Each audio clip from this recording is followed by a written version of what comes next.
From the Flock of Birds production studio, it's time for the Mountaineer Ramble with your hosts, John Covey Cole, Michael Covey, and Jak Kincaid. Now, let's join the guys and talk Mountaineer football.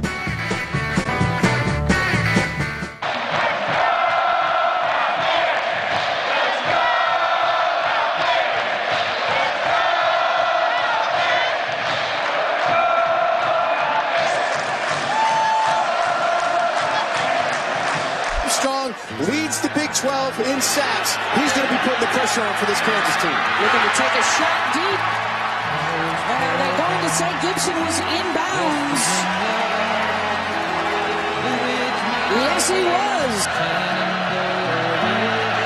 Trying to get after Kozart, and it is intercepted at the West Virginia 48-yard line by Rasul Douglas, his fourth of the season. So keep going. Defender Jay Hawk on the coaching staff. McCoy keeps his feet. And McCoy with the burst across midfield. Down to the 30-yard line.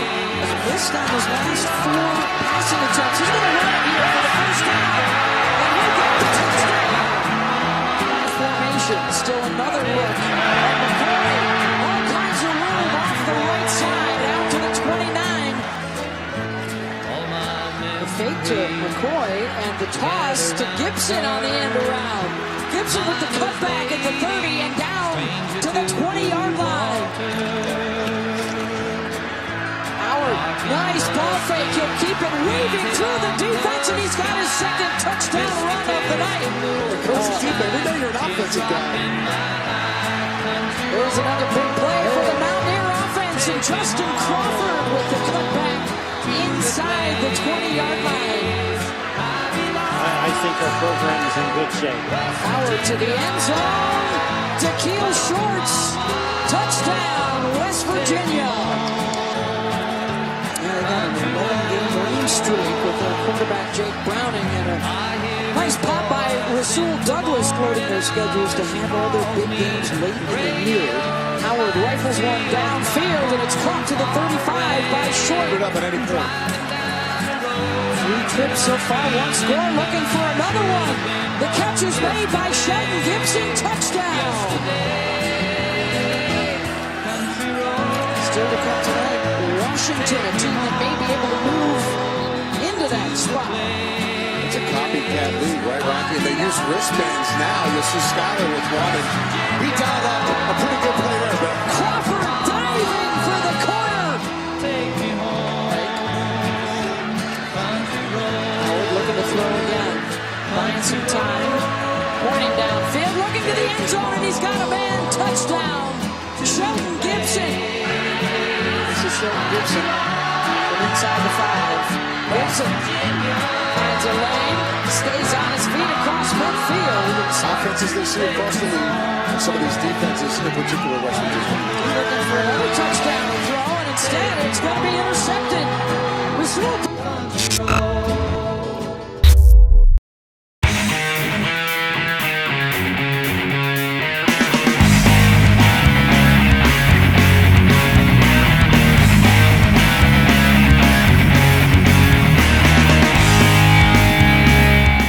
What's up, Ramble fans? There you go. Another one down, another one in the books. We are 7-1. Jak couldn't be here with us today, so we thought we'd pay our respect. He's still alive. I mean, don't get me wrong or anything. He just had some prior activities. He mentioned last week about going to see ZZ Top this evening, so hope you're having a good time, my brother. I'm John Covey Cole. This is Jak Kincaid, Michael Covey. You don't say much, do you? Anyway, there's a look at the game versus Kansas. I really expected that. I didn't think we'd have much trouble at all with them. They was a little slow getting going, but once they got going, they handled their business and they didn't look back. Skyler Howard threw for 16 for 27, 260 yards, 3 touchdowns, 11 carries, 64 yards, 2 touchdowns, and a fumble. you got to control the fumbles, my man. That's not going to get us anywhere. You've seen what happened in the Oklahoma State game. That's what cost us that game was the turnovers. Even in the it's been consistent all year. There's a couple times it's been his fault. Other times, receivers bobble a pass, it gets intercepted. But you got to control the ball. In that situation, Skylar, that's on you, man.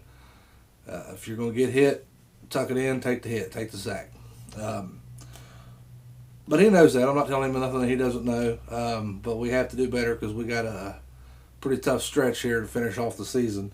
Justin Crawford had 13 carries for 129 yards and a touchdown. Kennedy McCoy, 18 carries, 127 yards. Dual backs this week with 100 yards rushing, which was beautiful considering Russell Shell was out. He's still kind of up in the air. It's day-to-day is what Coach tells us. Hopefully he'll be back if he's not ready to go. Crawford and McCoy can step up and do what they got to do. I mean, they've shown us that they can handle their business. Ain't that right, Jack? I don't like this. I like having him here to argue with me. Anyway, Nikhil Shorts, 7 receptions, 104 yards. Shelton Gibson, 4 receptions, 102 yards, 2 touchdowns. Nikhil Shorts also had a touchdown. And there was a couple other people that was making plays as well. So we had 2 running backs have over 100 yards rushing, and we had 2 receivers over 100 yards receiving. And like I said, there was some other receivers in there doing stuff as well. Defense continues to impress me. Jared Harper, 7 tackles. Al Rashid Benton, 5 tackles. Justin Arndt. We didn't record any sacks this week, which surprised me against Kansas, unless I missed them. I didn't see any. Rasul Douglas, though, he had a tackle for a loss, 2 more interceptions. That puts him at 5. He's like second or third in the country for interceptions, which is pretty cool, considering nobody knew who this kid was, and he comes up and starts making plays on the ball, and I'm loving it. Keep it up, my friend. Mike Molina missed another field goal, which scares me. Down the stretch that could really cost us. In the Oklahoma State game, he left 3 out on the field. Another little pooch kick, 35, 39 yards, somewhere between that area. He missed it again. And luckily, it wasn't close enough game, so it didn't affect us, but it could have. I'm really loving the running back stepping up. That is great. Special teams, Gary Jennings is only averaging about 2 yards a punt return, but that's not on him. I've noticed a lot of the time that we're trying to block the kicks, which when you block the kick or go and try to block your punt, there's nobody blocking. So people are getting back there to him faster. I'm still waiting to see a little bit more fair catching action out of him. I'm always afraid he's going to bobble the ball and drop it and cause more trouble. Speaking of Rasul Douglas there a minute ago, he ranks 2nd in the Big 12 with 10 pass breakups and 4th on his team with 41 tackles. So that's pretty impressive. But guys, that's pretty much a look at Kansas. Mikey, do you have anything to add to that? Okay. Sounds good. What about you, Jack?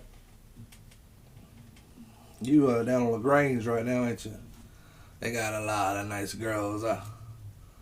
Anyway, guys, there is a look at Kansas, and we'll talk about it more later, but we got Texas this weekend. It's going to be a tough matchup.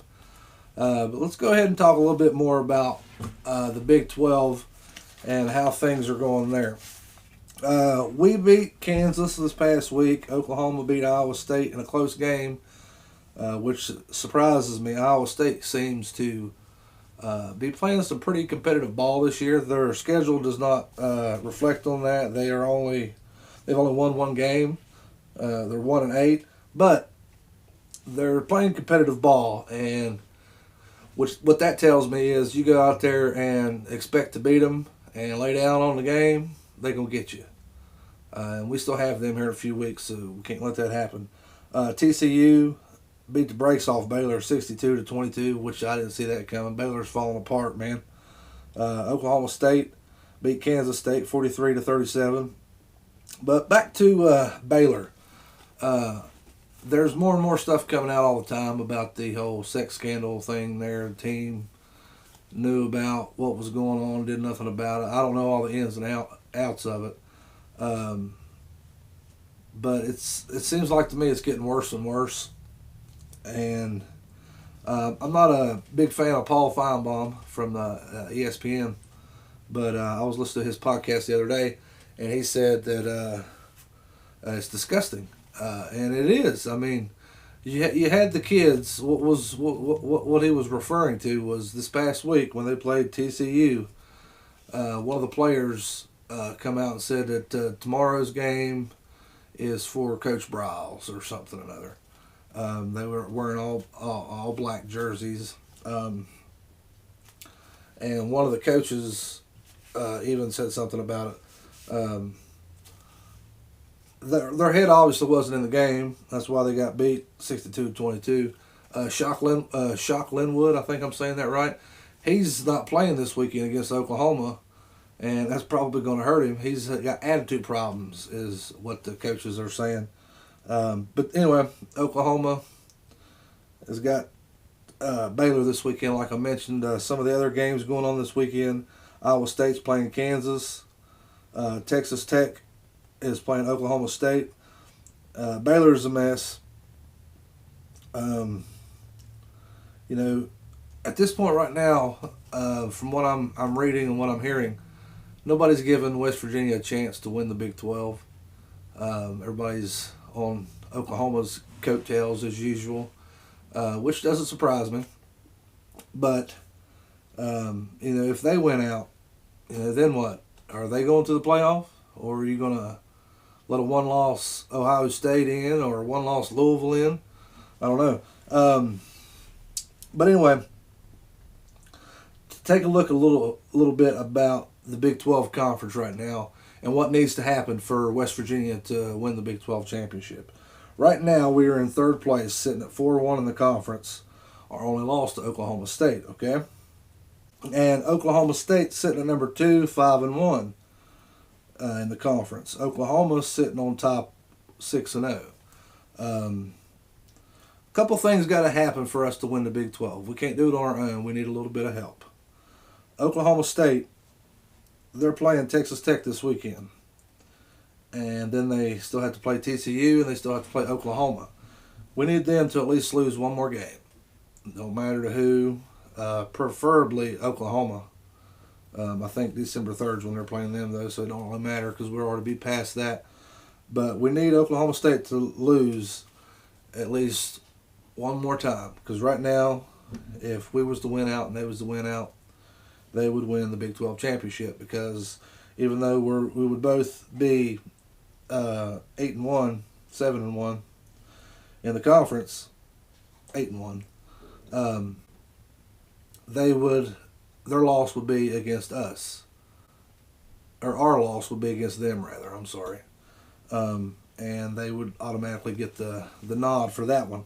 Oklahoma, nobody else has got to beat them but us. If we beat them, then, and Oklahoma State does what we want them to do, we can win the Big 12, which is pretty good considering a lot of people's had Dana Holgerson's head on the chopping block for the last couple of years, wanting him out of there.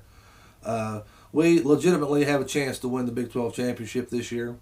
Don't know about the playoff, but we do have a chance to win the Big 12 championship, and I'm hoping that happens.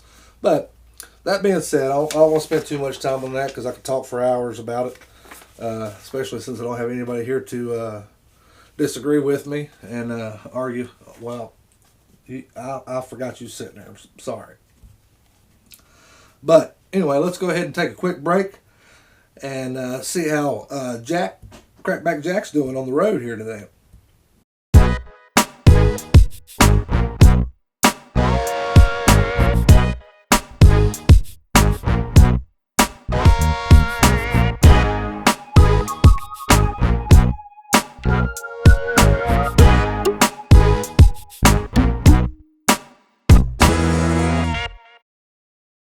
What's up, Ramble fans? You got Crackback Jack coming to you from the road, provided by the best technology that mobile phone audio can offer. All right, so this week's disappointment of the week is invisible guard play from Auburn's special teams unit makes Vanderbilt's defense look credible. Which way did he go, George? Which way did he go? And they blocked it. Holy cow. Zach Cunningham jumps directly over the snapper. He timed it perfectly. He went over the guard. This is a legal play. The officials got together and talked about it. And Zach Cunningham, we were talking about SEC Defensive Player of the Year. I think he may have just locked it up. Well, I mean, it didn't cost them the game there, Jack, but it was. I would have had a hard time not putting that in the fun bit because I've never seen anybody jump the line like that. That was pretty intense. But you're right. They just didn't know he was there or something. I mean, I don't know what happened.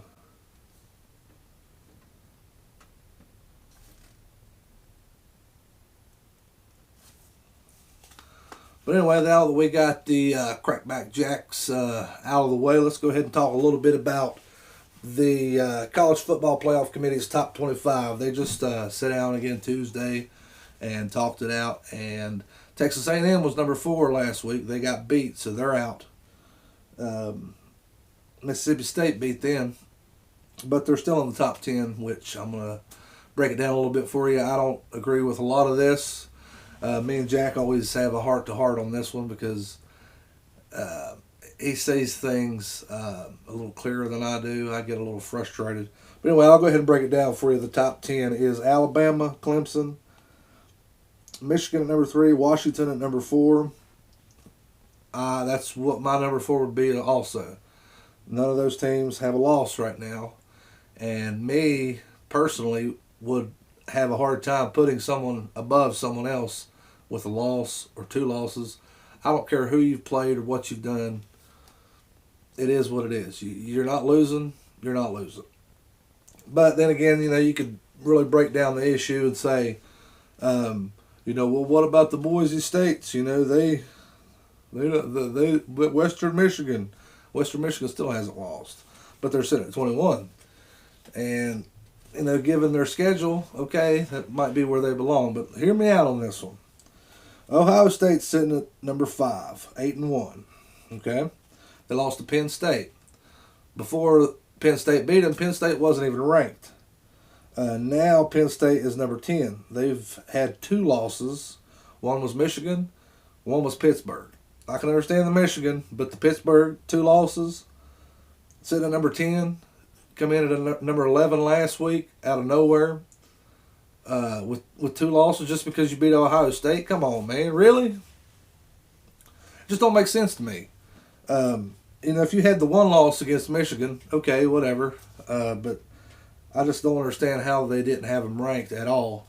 And then all of a sudden bump them up to number 11 last week. And then, they're sitting at number 10 this week. Sitting at number 6 is Louisville. The only loss is to Clemson, which I'll give you that. That's about where they need to be. Wisconsin sitting at 7-2 with a loss to Ohio State and Michigan. They should be in the top 10 in my opinion because Ohio State and Michigan is supposedly 2 really good ball teams. Here's where it starts getting a little interesting. Texas A&M sitting at number 8, 7-2 with a loss to Mississippi State and Alabama. Okay, Alabama, great. Mississippi State has not been so great this year. I don't get it. They've got a loss to Mississippi State. Mississippi State, they're not even in the top 25 right now. Why are you there, Auburn? I will agree you should be in the top 25, but not sitting at number 9. Or not Auburn, I'm sorry, Texas A&M. You shouldn't be sitting there. Mississippi State's not even ranked. Auburn should be ahead of you. Auburn's got 2 losses. They're sitting right behind you at number 9. They've lost to Texas A&M and Clemson. I already talked about Penn State, Michigan, and Pitt beating them. Number 11, Oklahoma, Houston, and Ohio State. At the time, Houston was a credible loss, but not so much now. And Ohio State obviously is in the top 5 at this point. Number 12 is Colorado. They've been beat by USC and Michigan. The USC, they haven't been ranked for a while. They're sitting at number 20 this week. That one don't make a lot of sense to me. 13 is Oklahoma State. They've been beaten by Baylor and Central Michigan, which that Central Michigan thing, it shouldn't have been a loss, but it was. I don't feel like we should be ahead of them just for the simple fact that they beat us. Sitting at number 14 is Virginia Tech. They were beat by Tennessee and Syracuse. Yes, I said Syracuse. Come on, people. What? If you want to put them in the top 25, that's great. But what about this? I mean, even the Western Michigan with no losses. We got one loss. 15 is Utah. They've been beat by Washington and Cal. Washington, I'll give you that. Cal, not so much. And then finally, at number 16, we've moved up a couple spots from last week. We are sitting at number 16 with one loss to Oklahoma State. So, let me do the math here for you. That is 1, 2, 3, 4, 5, 6, 7, 8, 9. 9 two-loss teams ahead of us. 2 one-loss teams ahead of us. Which the one-loss teams, okay, maybe Clemson, Penn State's a little more credible than Oklahoma State. But a lot of those don't make sense to me. Jack has touched on it before. If we keep winning, it should take care of itself. But still, it doesn't change the fact that it aggravates me. It doesn't change the fact that it's, not kosher to me. But anyway, North Carolina's back in at number 17. Nebraska with 2 losses at 19. Boise State with 1 loss at 22. Washington State. LSU played a wonderful game against Alabama this past week. Some people liked it, some people didn't. The final score was 10-0 Alabama. No points until the fourth quarter. I love that kind of football. A couple years ago when Alabama and LSU played and the score was like 6-3. Oh, I loved it. And Arkansas sitting at 25.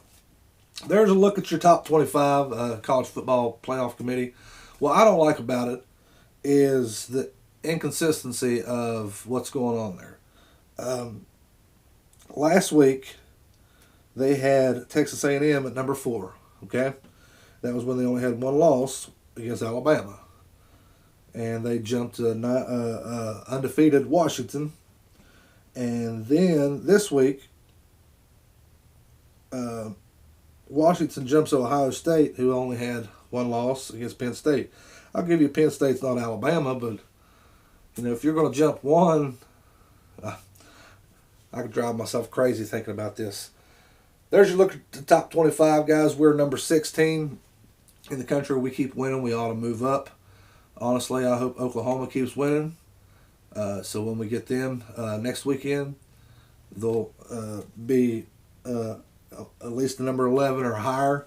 But anyway, guys, there's a look at your top 25 this week. And we're going to cut away for a quick commercial break and be right back.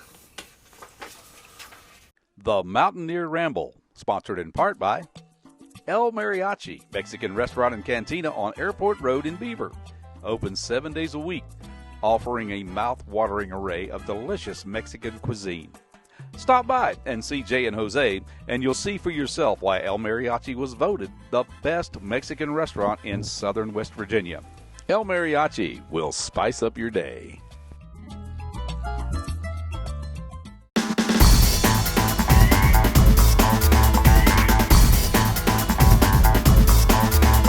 Oh, my God.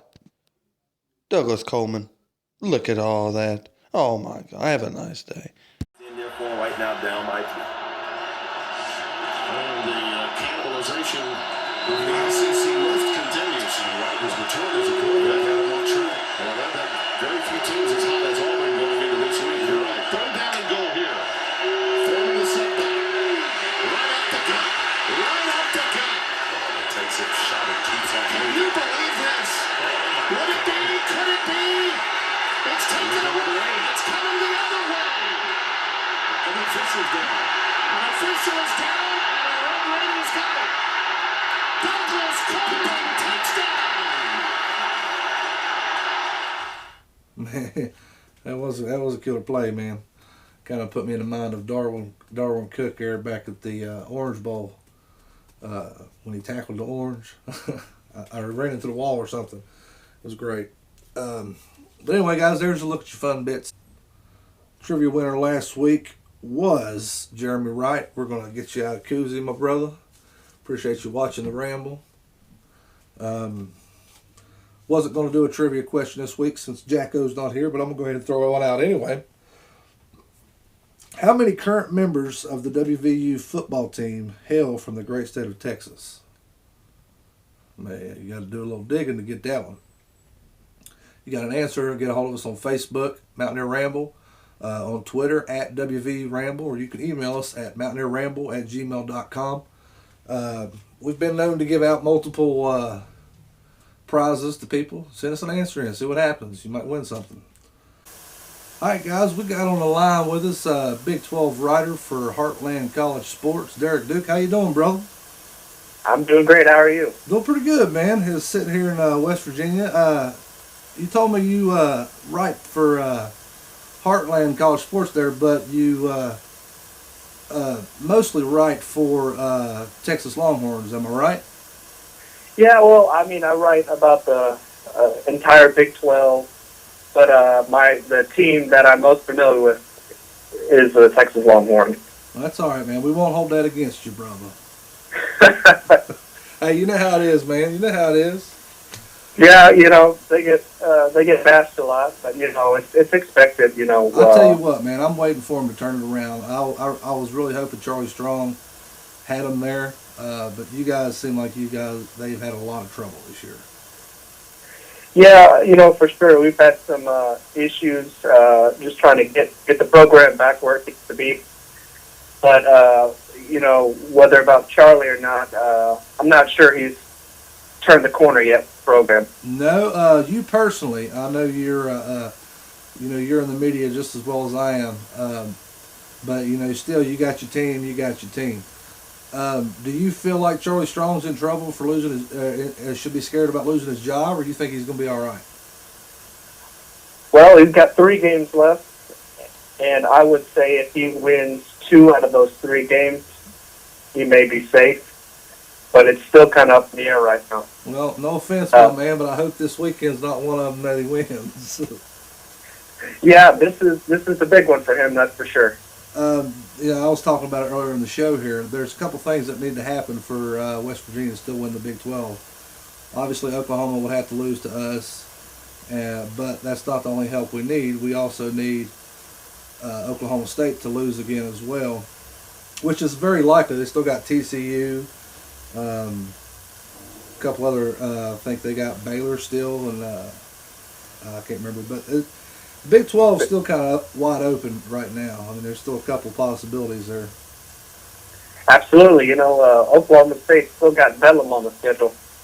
Yeah. You know, who's to say what's going to happen there, you know what I mean?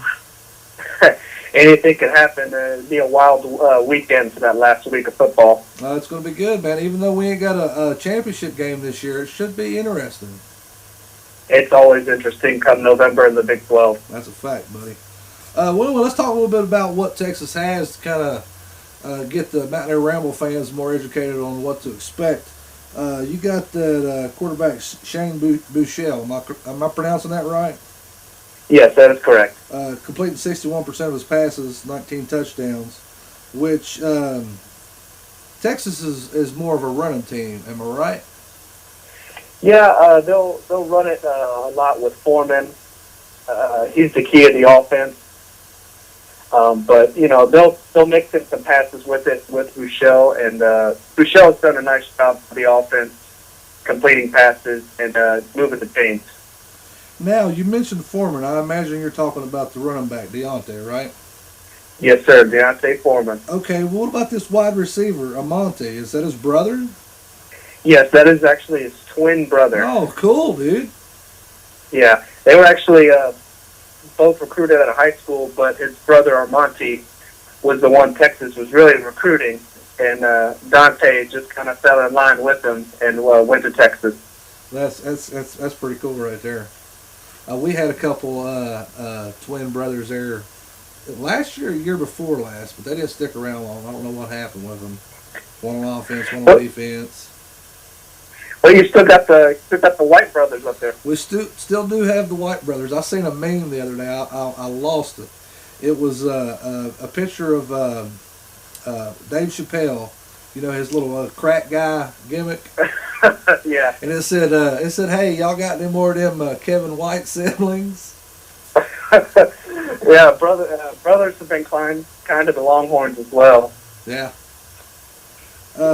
You know, defensively, you got a couple guys that really stand out. Anthony Wheeler, I think he's your leading tackler this year so far. Yeah, that's correct. He is leading the team in tackles. He missed last week against Texas Tech because he attended his grandfather's funeral. You know, sadly, that's a part of life. You know, it's one of those things even though if you know it's coming, you just can't prepare for it. You know. Yeah, well, Malik Jefferson did a nice job stepping up and really filling his role in the defense. Oh yeah, totally. He's right behind him there. He's got 57 tackles and 4.5 sacks. Help me out with something here. How do you get a half a sack? Somebody helping you or what? I imagine that's just two guys on the quarterback. That's what I've always wondered. I just wanted to get somebody else's opinion. And then you got this Brecken Hager, defensive end, 45 tackles and 5 sacks. I imagine this guy's pretty good. Yeah, Hager's been a force on the defensive line. He's only a sophomore, but he's one of the leaders on the defense, and he's probably the best pass rusher the Longhorns have. Oh, so that's definitely somebody to keep an eye on, then, huh? Absolutely. He usually will sit around and set that edge for Texas. So what should any Mountaineer fans going down for the game this weekend expect being at that stadium? I know it's one of the nicest stadiums in the nation, but it being at 12 o'clock, which would be 11 o'clock there, you think they're still going to have a pretty rowdy crowd that early in the morning? I would expect anywhere between 92 and 97,000. And how much does that place hold?